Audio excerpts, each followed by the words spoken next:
ಜಾತಿ ಗಣತಿ ಸಮೀಕ್ಷೆ ಸರ್ಕಾರಕ್ಕೆ ಪ್ರತಿಷ್ಠೆ ಅಲ್ಲ, ರಾಜ್ಯದ ಜನರ ಸ್ಥಿತಿಗತಿ ತಿಳಿದುಕೊಳ್ಳುವುದಕ್ಕೆ ಮಾಡ್ತಾ ಇರುವಂಥ ಸಮೀಕ್ಷೆ.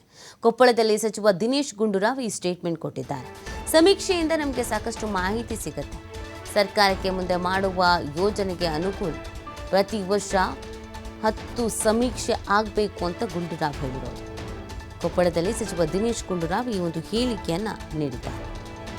ಸಮೀಕ್ಷೆಯಿಂದ ನಮಗೆ ಸಾಕಷ್ಟು ಮಾಹಿತಿ ಸಿಗುತ್ತೆ ಅನ್ನೋದನ್ನು ಅವ್ರು ಹೇಳ್ತಾರೆ.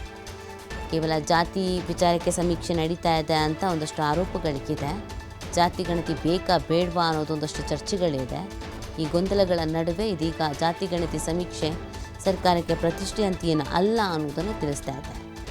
ರಾಜ್ಯದ ಜನರ ಸ್ಥಿತಿಗತಿ ಹೇಗಿದೆ, ಏನು ಗೆತ್ತ, ಅವರ ಶೈಕ್ಷಣಿಕ, ಆರ್ಥಿಕ, ಸಾಮಾಜಿಕ ಅಭಿವೃದ್ಧಿ, ಈ ಎಲ್ಲ ವಿಚಾರಗಳ ಬಗ್ಗೆ ತಿಳ್ಕೊಳ್ಳೋದಕ್ಕೆ ಅಂತ ಮಾಡೋದು. ಪ್ರತಿ ವರ್ಷವೂ 10 ಸಮೀಕ್ಷೆಗಳು ಆಗಬೇಕು ಅಂತ ಗುಂಡೂರಾವ್ ಅವರು ಹೇಳಿದ್ದಾರೆ. ಇದಕ್ಕೆ ಸಂಬಂಧಪಟ್ಟಂತೆ ಅವರು ಪ್ರತಿಕ್ರಿಯೆ ಕೊಟ್ಟಿದ್ದಾರೆ. ಜಾತಿ ಗಣತಿ ಸಮೀಕ್ಷೆ ವಿಚಾರ ಈಗಾಗಲೇ ರಾಜ್ಯದಲ್ಲಿ ಸಾಕಷ್ಟು ಚರ್ಚೆಗೆ ಕಾರಣವಾಗಿದೆ.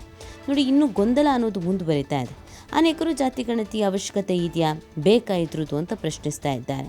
ಇನ್ನು ಅನೇಕರು ಇದು ಮಾಡಬೇಕು, ಶೈಕ್ಷಣಿಕವಾಗಿ, ಆರ್ಥಿಕವಾಗಿ ಯಾರೆಲ್ಲ ಹಿಂದುಳಿದಿದ್ದಾರೆ ಅವರ ಬಗ್ಗೆ ಮಾಹಿತಿಗಳು ಸಿಗಬೇಕು ಅಂತ ಹೇಳ್ತಾ ಇದ್ದಾರೆ.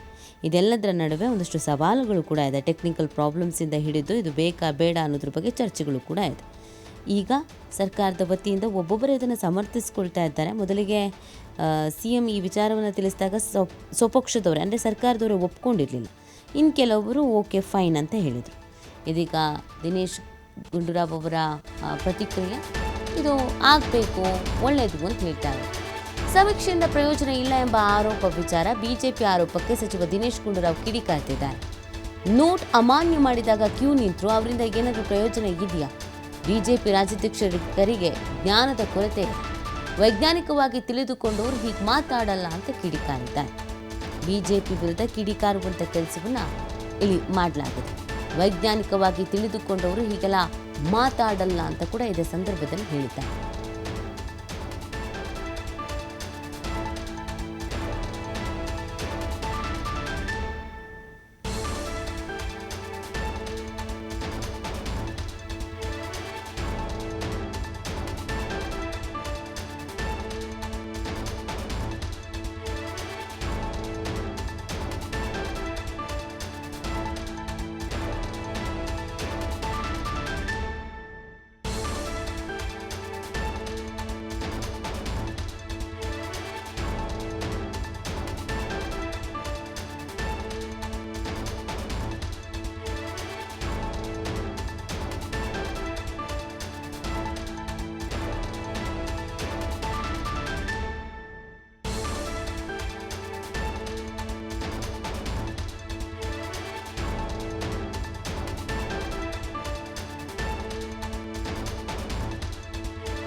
ಇದರಲ್ಲಿ ನಮ್ಮ ರಾಜ್ಯದ ಜನರ ಸ್ಥಿತಿಗತಿಯನ್ನು ತಿಳ್ಕೊಳ್ಳೋದಕ್ಕೆ, ಯಾವ ವರ್ಗದವರು, ಯಾವ ಜಾತಿಯವರು, ಯಾವ ಧರ್ಮದವರು, ಹೇಗಿದೆ, ಇದರಿಂದ ಸಾಕಷ್ಟು ಮಾಹಿತಿ ನಮಗೆ ಸಿಗ್ತದೆ. ಯಾವ ಪ್ರಾಂತದಲ್ಲಿ ಯಾವ ಥರ ಇದೆ, ಯಾವ ಜಿಲ್ಲೆಯಲ್ಲಿ ಯಾವ ಥರ ಇದೆ, ಯಾವ ತಾಲೂಕಿನಲ್ಲಿ ಯಾವ ಥರ ಇದೆ, ಯಾವ ಗ್ರಾಮದಲ್ಲಿ ಯಾವ ಥರ ಇದೆ, ಆ ಮಾಹಿತಿ ಸಿಗ್ತದೆ. ಮತ್ತು ಜಾತಿಯವರು ಸಿಗ್ತದೆ, ರೀಜನ್ ವೈಸ್ ಸಿಗ್ತದೆ. ಮತ್ತು ಇದ್ರ ಮುಖಾಂತರ ಮುಂದೆ ಸರ್ಕಾರ ಏನೇ ಯೋಜನೆ ಮಾಡಬೇಕು ಅಂತ ಹೇಳಿದ್ರೆ ಅದು ಅನುಕೂಲ ಆಗ್ತದೆ.